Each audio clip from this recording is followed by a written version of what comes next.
C'est un honneur, Monsieur Verdugo, d'être en présence d'un des 100 juifs plus influents du monde, aussi commendateur de l'Ordre du Trône, Légion d'honneur de part de la France.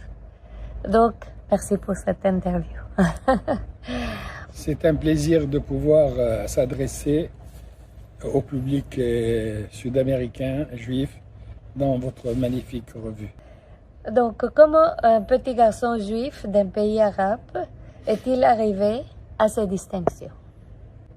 D'abord, je suis né dans une famille de très grands rabbins. À Meknes, dans la ville où il y avait 16 000 personnes, il y avait 3 000 Verdugo. Et dans ma famille, il y a eu, parmi les plus grands rabbins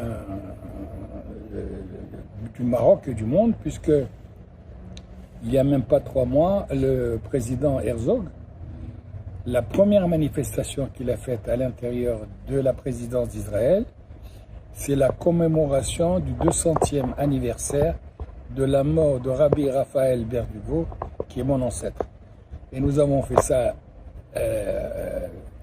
monsieur le président Herzog et moi-même, par vidéoconférence, lui à Jérusalem, moi à Meknes, avec toutes les grandes personnalités marocaines sur la tombe de mon ancêtre. Deuxièmement, on a eu ici au Maroc les 3 derniers grands rabbins du Maroc. Donc ça, c'est une chose. En plus, je suis né dans une famille où mon père a été président de la communauté juive de Meknes de 1937 à 1968. Donc c'est lui qui a été un des interlocuteurs du roi Mohamed V pendant la guerre. Et c'est lui qui a été reçu par le roi Mohamed V, qui est le sultan, et au moment où ça allait très mal et où il fallait, disons, sauver la communauté juive. Donc j'ai baigné dans ce problème de la communauté toute ma vie. Mais mon père me disait toujours, tu sais, fais ce que tu veux dans la vie. Même vendeur de journaux. Mais ne rentre pas dans la communauté juive. Parce que si tu mets le petit doigt dans la communauté juive, toute ta vie, elle est finie. Et tu ne peux rien espérer que du travail, de l'ennui, et pas plus. Donc jusqu'à 40 ans, je n'ai pas eu de relation avec la communauté juive. 35 ans. Puis il y a eu des problèmes à régler, donc j'ai commencé à aider, et puis après je suis rentré dedans. Et comme j'ai dit à mon père, j'ai mis le doigt et je suis ici. Alors, dans ma famille, c'est une famille qui est extrêmement attachée au Maroc. Et donc, bien entendu, les sentiments d'Israël sont les mêmes que tous les Juifs du monde, mais avec un très grand attachement au Maroc. Et nous n'avons jamais pensé, ni mon père, ni ma mère, ni moi, de quitter le Maroc. Donc pour nous, c'était mon pays, c'était là où j'habitais, c'est là où je voulais vivre et c'est là où je veux mourir. Voilà. Donc, nous, on ne voulait pas quitter le Maroc. Donc quand il y a eu toutes les grandes immigrations, il a fallu refaire la communauté.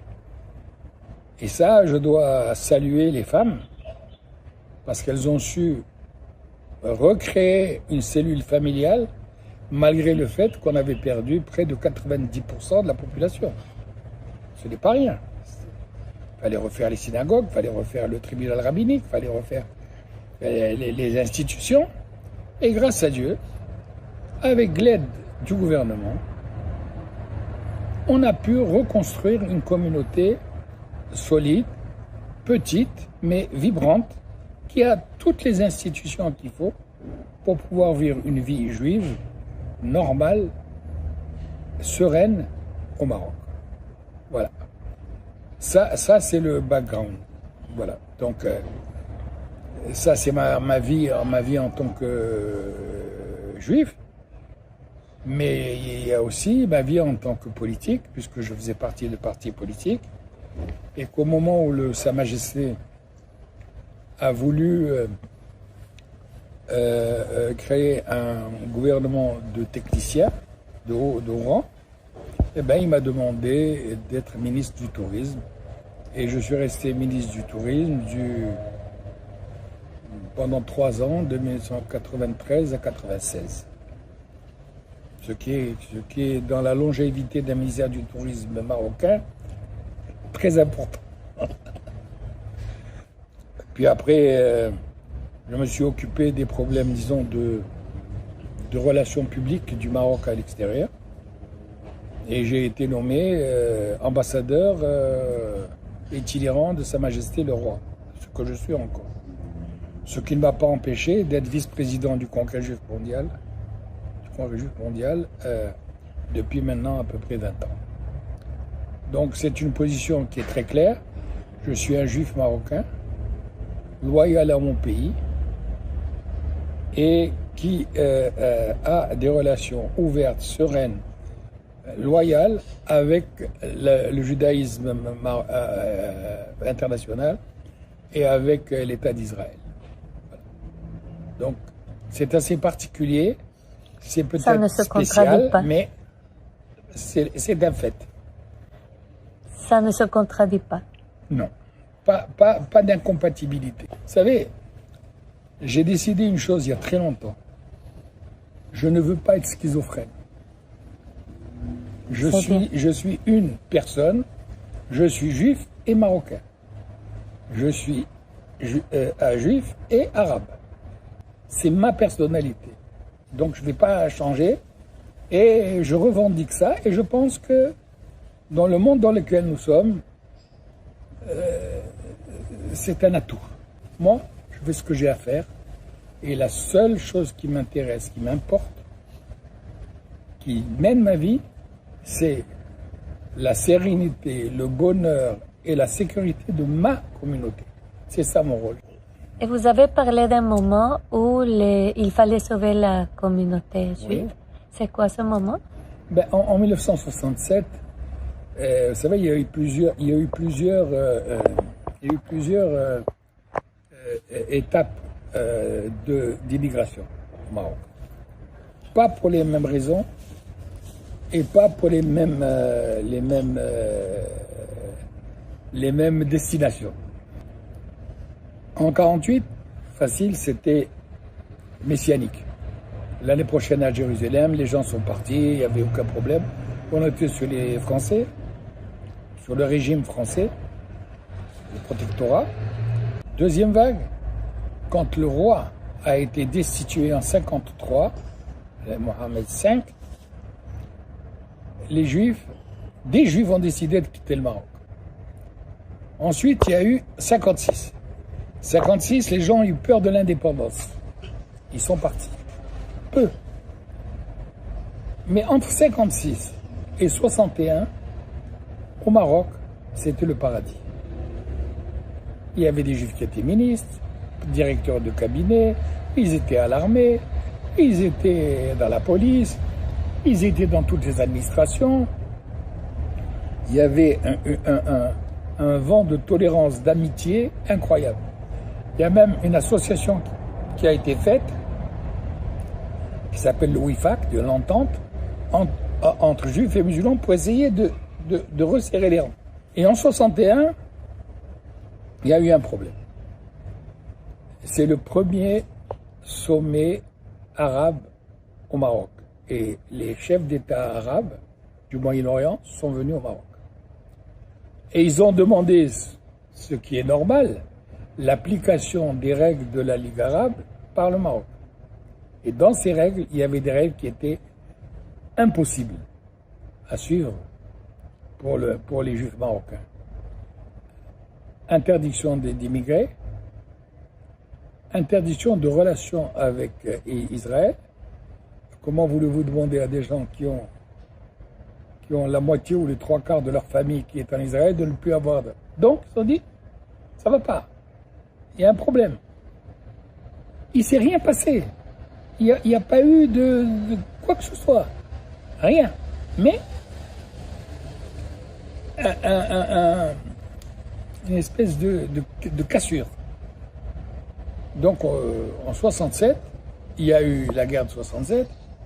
Et à ce moment-là, les Juifs marocains ne voulaient plus aller en Israël, parce que ça allait très mal pour les Juifs marocains en Israël. Et donc, le Québec, le Canada, a fait un pont d'or aux Juifs marocains, parce qu'ils avaient une population éduquée, francophone, et donc ils ont eu tous les gens qui sont partis au Canada. Alors, ils sont partis au Canada, d'autres sont partis en Amérique latine, tous ceux de la zone nord, parce qu'eux ne parlaient pas français, ils parlaient plutôt espagnol. Et donc on s'est retrouvé donc, en 67 avec une population qui avait diminué de 90%. Donc il fallait ou dire ben, c'est fini, ça n'existe plus, on est fini, ou alors on dit non, on reste et il faut reconstruire. Pour reconstruire, il faut construire à la base de tout. Il faut tout reconstruire. Pour que ça reste, comme dirait Lampedusa, pour que ça reste, que tout reste comme ça doit être, il faut tout changer. Et bien c'est ce qu'on a fait. On a tout changé. Il y a une nouvelle équipe qui est venue. On a travaillé. Et l'histoire montre qu'on a plutôt réussi. Voilà. Il y a une chose quand même qui est importante, qui a été, disons, un des signes de la Renaissance. Tout allait très bien. Et puis, au moment où le roi préparait la marche verte, il y a beaucoup de Juifs qui se sont présentés pour aller à la marche verte. Beaucoup. Spontanément. Les musulmans ont été très étonnés de voir que des Juifs voulaient aller pour travailler pour le Sahara. Ça, c'est la première chose. Mais en même temps, nous, on avait fait une proposition au roi, mon équipe, en disant, nous, on voudrait bien aider le Maroc dans ce qu'il fait à l'extérieur, l'image, etc., etc.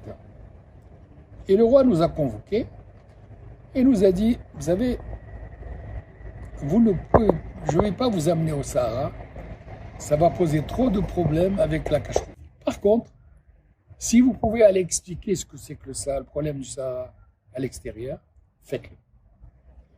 Et donc, je suis allé avec 2 de mes amis à Paris, à Washington, à New York, à Montréal et à Ottawa. Et on a travaillé pendant une vingtaine de jours et on a expliqué. Et on a eu de très bons résultats. Et le roi était très content. Et donc, ça a été comme le ciment de quelque chose. Et tout a démarré de ça. L'adhésion spontanée, désintéressée de la communauté juive marocaine, aussi bien au Maroc qu'à l'extérieur, à la défense du Sahara, a ressoudé complètement les choses. Voilà. C'est intéressant. Il y a même une anecdote dans l'histoire du Maroc que les nazis sont arrivés et le roi a aussi sauvé les Juifs. C'est pas une anecdote. C'est pas une anecdote. Je vous ai dit que c'est mon père qui était là. Voilà. Alors, je vous raconte l'histoire. L'histoire, c'est l'histoire. Les Français, ils ont voulu appliquer immédiatement les lois de Vichy. Immédiatement. Et le roi ne voulait pas. Mais le roi, il avait 30 ans. Le roi, il était sous la menace. Donc, il a attendu. Puis, un jour, les Juifs ont demandé à être reçus. Et il les a reçus. Ils étaient 4, dont mon père. Et ils sont arrivés au palais dans une camionnette de légumes. Alors, c'est quelle année? En 1941. 41. Et le roi il ne voulait pas que les Français sachent qu'il y avait eu cette réunion, elle devait être secrète. Donc ils sont arrivés dans l'appartement privé du roi et ils ont voulu faire les protocoles. Et le roi leur a dit non, non, aujourd'hui on n'est pas au stade du protocole. Il n'y a pas de protocole. Vous êtes venus en ami, donc il lui a parlé, ils ont expliqué. Et c'est là où il leur a dit, je sais quels sont les problèmes que vous êtes en train de subir. Je peux vous dire que rien ne vous arrivera à vous qui ne soit déjà arrivé à ma famille. Rien. Ah, c'est bon. Et vous allez dire à tous mes sujets juifs que je suis là et ma porte est ouverte et voilà qui vous allez parler, qui doit venir me dire ce que vous allez faire. Donc, il y a une controverse là-dessus. C'est que quelques mois après, le roi a signé les actes de Vichy. Mais ce n'est pas les mêmes que ceux de Vichy. Il a obtenu des choses qui ont changé complètement la vie de la communauté et qui a fait que 95% de la communauté n'a pas été touchée par la guerre. Je vous expliquer. La première chose, c'est qu'il a dit que les autorités françaises ou étrangères n'avaient pas le droit de traiter avec les Juifs marocains qui étaient les sujets de Sa Majesté et qui dépendaient seulement de lui. La deuxième, il fallait leur accorder qu'il continue à exercer toutes les activités traditionnelles de la communauté juive. C'est-à-dire tous les Juifs qui travaillaient normalement comme avant n'ont pas été touchés, seuls ont été touchés les avocats, les médecins, ceux qui étaient devenus européens. Donc, très peu. Mais tout le reste, pas touché. Troisièmement, il fallait que les écoles juives continuent à professer l'éducation traditionnelle et religieuse. Ce qui fait que toutes les écoles juives du Maroc ont continué à travailler, l'Alliance a continué à travailler, payée par le gouvernement. Payée par le gouvernement. Ce qui fait qu'il n'y a pas eu de problème du tout pendant toute la guerre. Alors pour moi, je considère, parce que je suis un témoin, parce que mon père me l'a dit à moi, donc je suis porteur d'un témoignage.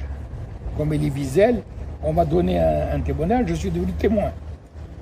Le roi du Maroc a sauvé les Juifs de l'Holocauste. Du Maroc. Et je vais vous dire une chose. Au Maroc, il y a eu des camps de concentration. Il y a eu des Juifs dedans, mais des Juifs étrangers. Il n'y a jamais eu un Juif marocain qui a été inquiété pendant toute la guerre. Toute la guerre. Parce que le roi n'avait pas de compétences sur les Juifs étrangers. Il ne pouvait rien faire. C'était les Français qui faisaient ce qu'ils voulaient. C'est comme s'ils avaient fait une délocalisation de l'horreur. Ah oui. Que pouvez-vous nous dire sur la communauté juive de Casablanca? Pourquoi elle est plus nombreuse que les autres communautés? Alors, au départ, il y avait plusieurs communautés grandes, tout ça. Mais à partir du moment où vous concentrez les institutions les plus importantes, les écoles, les dispensaires, les centres de jeunesse, tout ça, dans une ville, il est évident que les gens viennent ici. Donc on a refait une communauté. Vous savez, ça a l'air de rien comme ça, mais il a fallu refaire le tribunal rabbinique.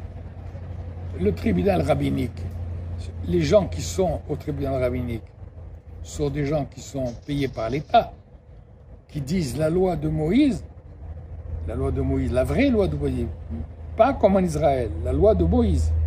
Ici, au nom du roi. C'est au nom du roi qu'ils le disent, parce qu'ici, il y a un phénomène qui est peut-être le plus important, et que les gens ne comprennent pas aussi, c'est que ici, le roi est commandeur des croyants. Commandeur des croyants, pas des musulmans. Commandeur des croyants, musulmans, juifs et chrétiens. Et le roi a une obligation religieuse de protéger les personnes et les valeurs sacrées du judaïsme marocain. C'est-à-dire que c'est quelque chose d'institutionnel dans sa fonction de roi. C'est pour ça qu'on doit comprendre pourquoi il y a cette indéfectible affection entre le roi et les Juifs. Parce qu'il y a une relation religieuse. Vous savez, ici, Dina di Malchuta Dina, ça marche. Hein? Quand le roi s'occupe des cimetières, il s'occupe d'une partie des croyants du Maroc. C'est dans son rôle. Voilà ce qu'on a fait. Voilà, parce que ça, c'est le roi qui l'a demandé. J'ai travaillé pendant 12 ans pour faire 190 cimetières.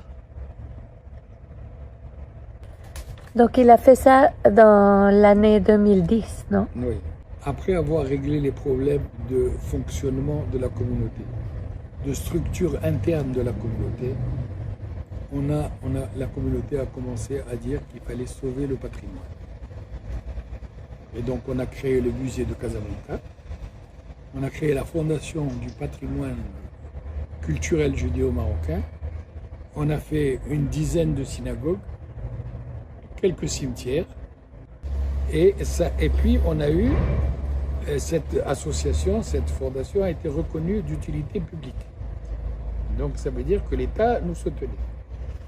En 2010, le roi, il a reçu une lettre d'un rabbin marocain. D'un rabbin marocain de New York. Et la lettre est arrivée et il m'a dit il faut régler le problème des cimetières. Je veux. C'était qui le rabbin? Raphaël Ben Chimol de Manhattan, qui a envoyé cette lettre. Très gentil, comme il y a des milliers de lettres, et celle-là, elle a eu la chance d'arriver et d'avoir une réaction, grâce à Dieu. Et donc, on a fait pendant presque 12 ans, on a fait 190 cimetières dans toutes les régions du Maroc. Et aujourd'hui, on est en train maintenant de finir les mausolées, les sanctuaires. Mais c'est un travail qui est unique dans les annales mondiales. Il n'y a jamais eu ça. Vous allez voir le livre, il faut regarder le livre. Il faut regarder. Venez voir. Mais regardez. Alors, ça déjà. Alors là, il y a une théoda de 26 rabbins marocains qui remercient le roi.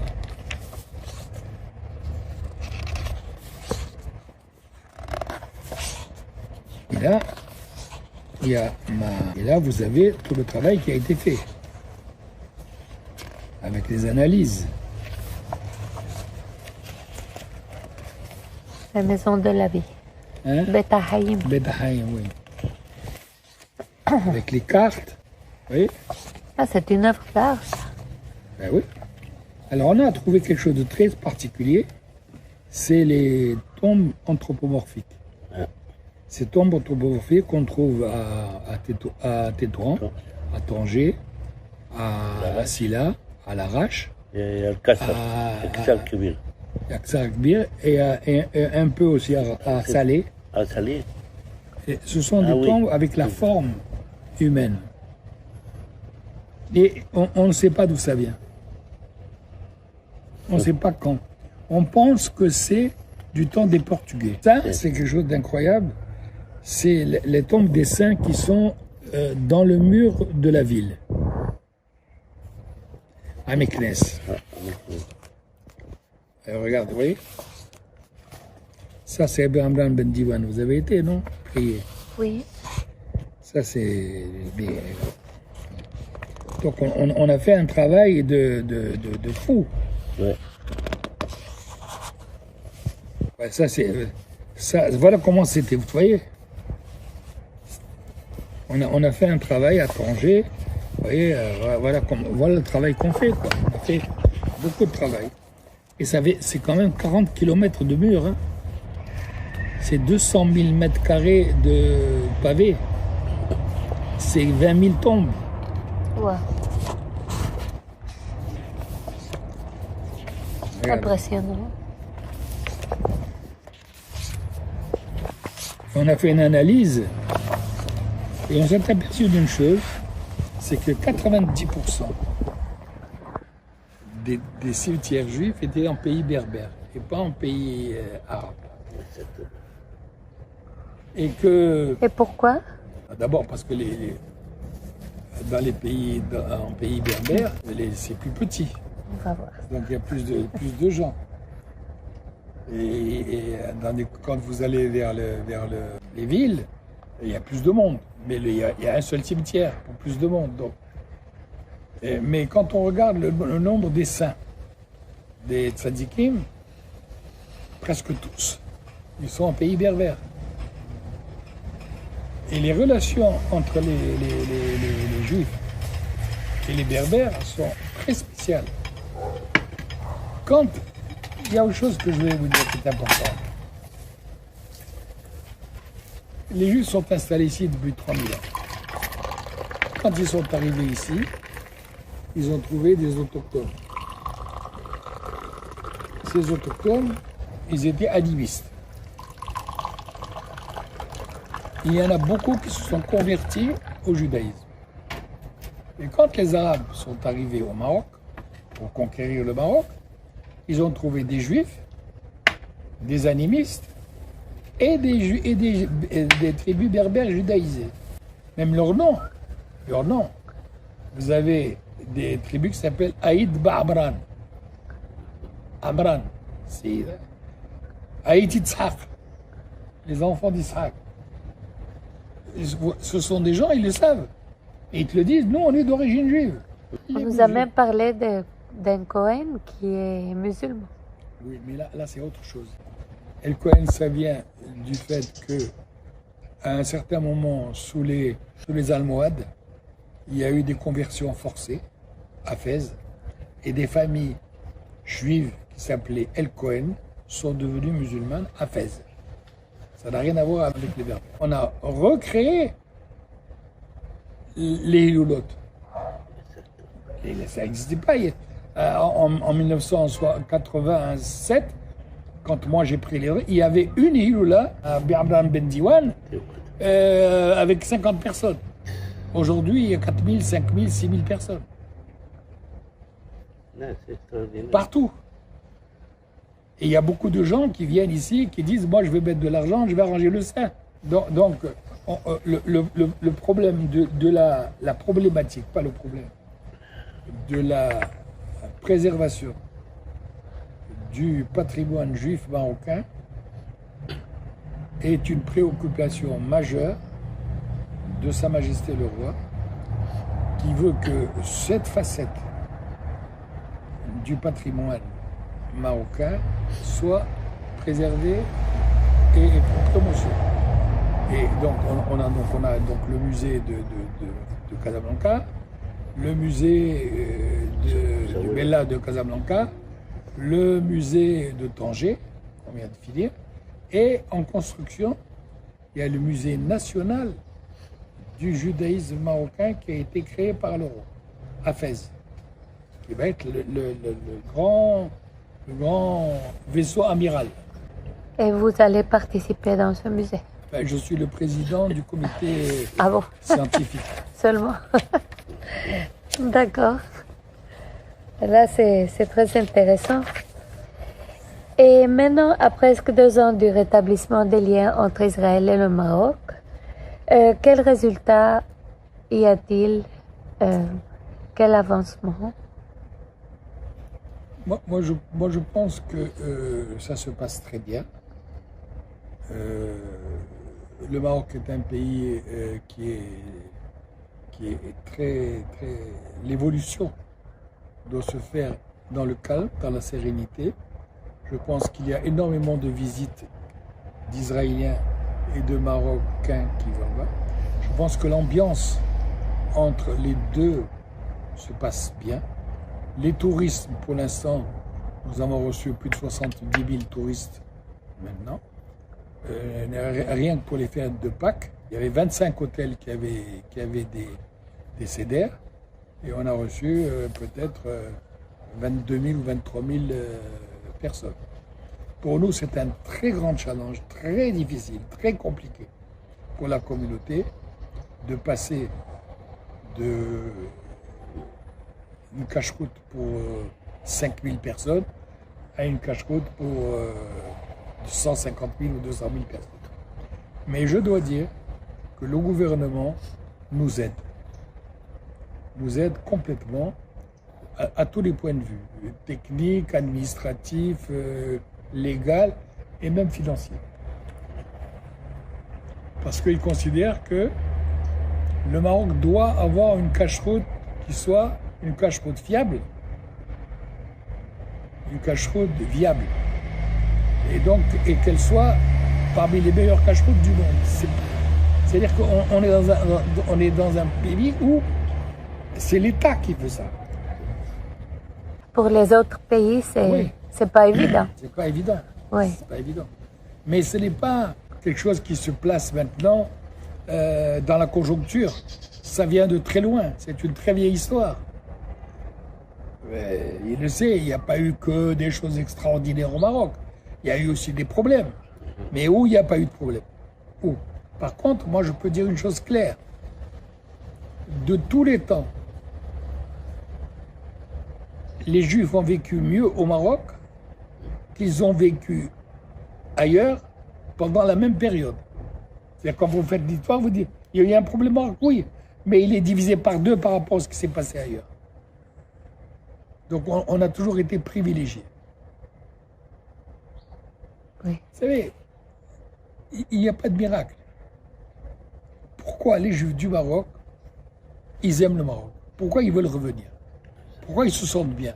Ils se bagarrent pour ce pays. Pourquoi? Parce qu'ils n'ont jamais été rejetés par le pays. Jamais. Et ils n'ont jamais renié le pays. Ils n'ont jamais rejeté leur pays non plus. Ils n'ont jamais rejeté. C'est le seul pays au monde où il y a ça. Les autres, ils ont été ou rejetés, ou reniés, ou ceci, ou cela. Ou chassés. Parce que comme moi, je suis du Liban. Oui. Donc j'ai dit, en général, dans les pays arabes, les Juifs ont été chassés. Mon père était de la Syrie. Donc, ils ont été chassés et je lui demandais si quelque chose comme ça ne s'est pas passé. Tout ça, c'est la base, c'est lié au commandeur des croyants, Amir el-Mouminin. Tout ça tourne autour de ça. Oui, c'est incroyable qu'un titre amène toute une... C'est plus, mais parce que faut pas oublier que le commandeur des croyants, ici, il est descendant du prophète Mohammed. Hein. Donc on est dans un monde, on est dans le spirituel. C'est une question de foi. Oui. Voilà. Donc vous avez parlé d'Israël, je pense qu'on est sur la bonne voie. Vous savez, moi lundi, j'ai un colloque à Tanger, un centre de recherche sur le judaïsme du nord du Maroc. Et on a avec nous des universités marocaines, on a l'université hébraïque de Jérusalem, on a Ben Gurion, ils vont travailler avec nous, ils vont faire partie de ça. Et il va y avoir des officiels qui vont venir et on va travailler sur ce problème du judaïsme marocain. C'est incroyable le nombre de thèses que les musulmans font sur le judaïsme actuellement. Vous savez, quand on a fait la Hiloula de Meknès, Sadikim de Meknès, les 10 Sadikim de Meknès, il y a un mois, on a reçu 500 personnes venant d'Israël avec 10 grands rabbins, les gens qui sont venus, ils sont venus comme, vous savez, c'était un océan de sympathie. Mais moi, je suis resté résident. Si je fais ça, je peux plus travailler. Ils vont me noyer. Et monsieur, est-ce qu'il y aura une renaissance de la communauté juive? Vous savez, c'est une question à laquelle personne ne peut répondre. Moi, mon rôle, c'est de faire en sorte que une renaissance soit possible, que tous les éléments soient prêts pour recevoir celui qui veut venir, qu'il soit accueilli, aidé pour pouvoir rentrer. S'ils veulent venir, ils peuvent venir. S'ils veulent partir, ils peuvent partir. Mais ce que je veux plus que tout, c'est que où qu'ils soient dans le monde, ils soient marocains. Le problème aujourd'hui de résidence n'a plus d'importance. Le problème, c'est pas la résidence, c'est l'affection et les liens affectifs qu'on peut avoir avec un pays. Et que garder les traditions marocaines, garder l'amour du pays, sauvegarder, préserver le patrimoine, tout type de patrimoine, parce que c'est très important pour nous. On ne s'était même pas aperçu, nous, de la richesse de notre patrimoine. Au fur et à mesure que les études arrivent, on s'aperçoit qu'on a une vraie richesse patrimoniale au Maroc qui a été, on ne va pas dire occultée, mais on va dire écartée. Mais elle a explosé. En Israël, ils ont été tellement loin dans le fait de vouloir casser que ça a solidifié. Casser? C'est-à-dire, bon, ils n'ont pas cassé, ils ont essayé de minimiser, de dire, bon, les Marocains, ils savent rien, c'est des ignares, oh, c'est pas vrai. Quand vous voyez maintenant le directeur de la Bibliothèque nationale qui dit que la production des Juifs marocains littéraires était 3 fois plus importante que celle des musulmans. Donc il y a eu une richesse. Il y a une richesse patrimoniale, il y a des livres, il y a énormément de choses. Et ce centre-là, il va regrouper tout ce qui concerne le judaïsme de séfarade du nord du Maroc. Et M. Amselem m'a dit que vous visiterez prochainement le Mexique. Bon, on veut vous inviter. J'ai dit que si on m'invite au Mexique et qu'on prépare quelque chose de bien, je peux venir présenter le livre. Ce livre, il a été présenté au Sénat américain, au MoMA de New York, à l'Institut du monde arabe et à la Bibliothèque nationale ici. Et chaque fois, on a fait une soirée avec la communauté, la plus grosse institution communautaire là-bas.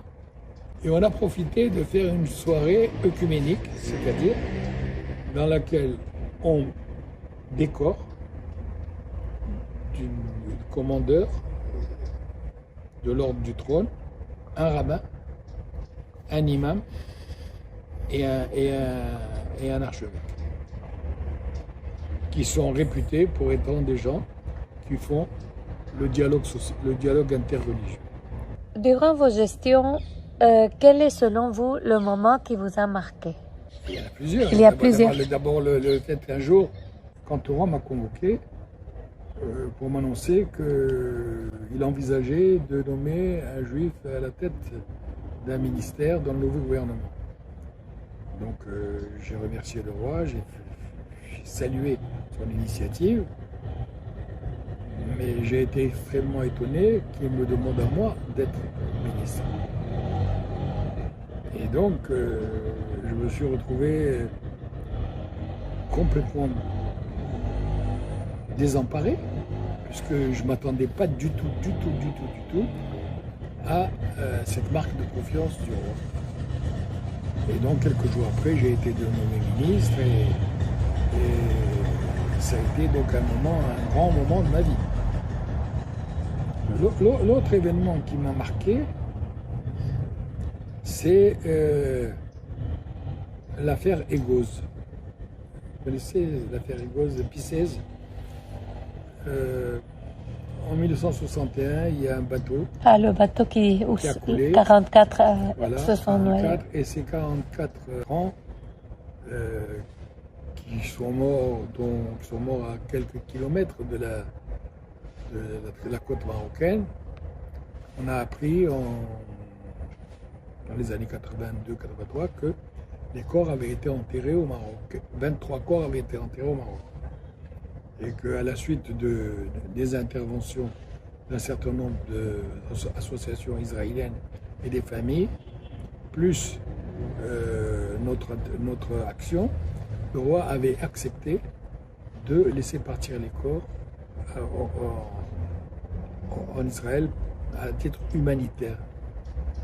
Et donc, je fais l'histoire courte, j'ai été chargé de faire l'exhumation et le transfert. Donc j'ai été à l'Ousemas et durant 3 jours, j'ai assisté, conduit l'exhumation de ces corps et je les ai raccompagnés dans un avion spécial en Israël avec les rabbins qui lisaient les Tehillim durant tout le voyage. Et puis ensuite, j'ai assisté aux obsèques nationales de ces gens-là. Et j'avoue qu'il y a certaines scènes de cette exhumation et de ce transfert qui m'ont marqué à vie. Il s'est passé des choses incroyables. Une chose incroyable, c'est que quand on a fini les exhumations, on a voulu faire les Kaddish et lire les Tehillim. Et donc le rabbin dit, vous savez, c'est quand même incroyable que ce soit le 23e Tehillim alors qu'il y a 23 corps. Et puis on commence à lire le Tehillim. Et vous savez ce qu'il y avait écrit dans le Tehillim? Et Dieu vous ramènera du fond des océans. Moi, je suis resté bloqué. Alors, je lui dis, mais je voudrais quand même calculer exactement combien. Vous avez dit 23, mais il n'y a que 22 corps. Il n'y a pas 23 corps. Alors, il dit, non, monsieur Berlioz, vous ne vous trompez, il y a 23 corps. Je dis, mais non, il y a 22 corps. Il dit, non, mais cette dame, elle est enceinte.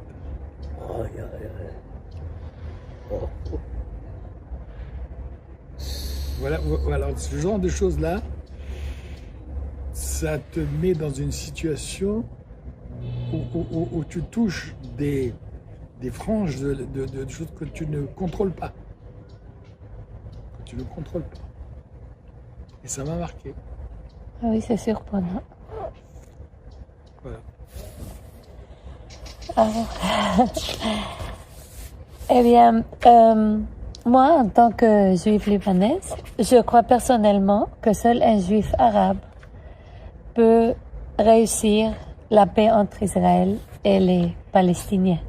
Je sais que vous avez une certaine opinion et Écoutez, plusieurs travaux, non?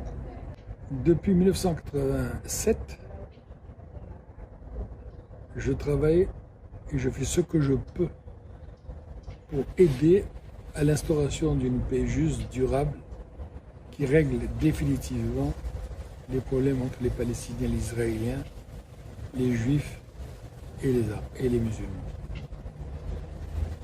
Depuis 1987, j'ai assisté, j'ai été de plusieurs associations. Et la première réunion des Juifs séfarades avec les Palestiniens à Tolède, j'en ai fait partie.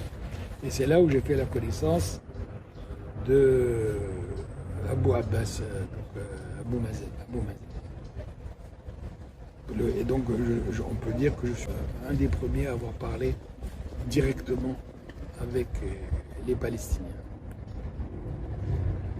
Puis après, j'ai eu d'énormes contacts avec Yasser Arafat, et avec lequel j'entretenais des relations, disons, les plus confiantes possibles, puisque moi, je m'étais investi dans la recherche de la paix. Donc, il fallait que j'arrive à maintenir un lien solide, de confiance totale, pour pouvoir aboutir à créer des liens. Je veux raconter une histoire qui était un ratage pour moi, un véritable ratage. En 2000, Yasser Arafat était ici, au Maroc. Il revenait de Camp David II. Et avec Barak. Et tout le monde était content parce qu'on disait il y a la paix, il va y avoir la paix. Mais quand il est arrivé, je lui ai dit, mais monsieur le président, pourquoi vous n'avez pas accepté le plan de paix qu'on vous proposait? Mais il m'a dit, aujourd'hui, on va vers la paix, et je veux que vous, les Juifs marocains, vous nous aidiez à avoir des liens avec la société civile israélienne. Parce qu'on se connaît derrière des tables de réunion, mais on ne se connaît pas. Ils ne nous connaissent pas, et nous ne les connaissons pas. Donc, on doit commencer à se connaître. Alors, il me dit, qu'est-ce que vous pouvez proposer? Alors, j'ai dit, moi, écoutez, je viens de faire un concert à Paris il y a 6 mois, avec une juive et une marocaine, de musique marocaine, en arabe et en hébreu. Je vous propose de faire une soirée à Ramallah, avec ce concert, dans lequel on inviterait une centaine de véhicules israéliens. Mais vous assistez à la cérémonie, et on fait un repas cachère, et on fait tout ça. Il m'a dit, pas de problème. Je suis entièrement d'accord. Et on s'est mis d'accord sur un certain nombre de choses. Et puis, la contre-valeur, après ça, on fait le même concert à Tel Aviv, et on invite 100 Palestiniens de haut rang là-bas. Et on commence à mettre les choses en place. Oui, d'accord. J'ai rendez-vous avec lui au mois de septembre. Ce que je viens de vous dire a été écrit par Yasser Arafat dans les journaux palestiniens et à la télévision. Donc c'est quelque chose de... On m'appelle, on me dit non, c'est impossible, il doit aller voir Poutine et tout ça. On reporte un mois après. Et qu'est-ce qui se passe? En septembre 2000, l'escalade des mosquées, l'intifada, et tout explose. Donc moi, je me dis, il y avait une vraie chance de faire la paix, et ça n'a pas marché. Voilà. Et quelle est selon vous la solution? La solution, je ne la connais pas. Je ne connais pas la solution et je suis pas, moi je suis, comme je dis toujours, je ne suis pas un acteur. Je suis, comme on dit en français, dans le trou du souffleur. Dans le théâtre, celui qui est en bas, qui parle avec les gens. Moi je ne suis pas dessus, je suis dessous. J'essaie d'aider les gens. Aider. Si on me demande d'aider, j'aide. Et je fais le maximum pour que vraiment vraiment, il y ait la paix. Avez-vous un message pour les Marocains, pour les Juifs, par exemple, d'Amérique latine, d'origine marocaine? Je leur demande de rester ce qu'ils sont. Des Juifs marocains attachés à leurs valeurs, à leurs traditions. Parce qu'elles valent la peine d'être préservées, sauvegardées et promues. Et il faut qu'ils soient des agents de paix et de sérénité. Il faut qu'ils soient des champions de la tolérance. Parce que c'est ça notre vocation. C'est ça qui peut être notre rôle. C'est ça à quoi on peut servir pour Tikkun Olam.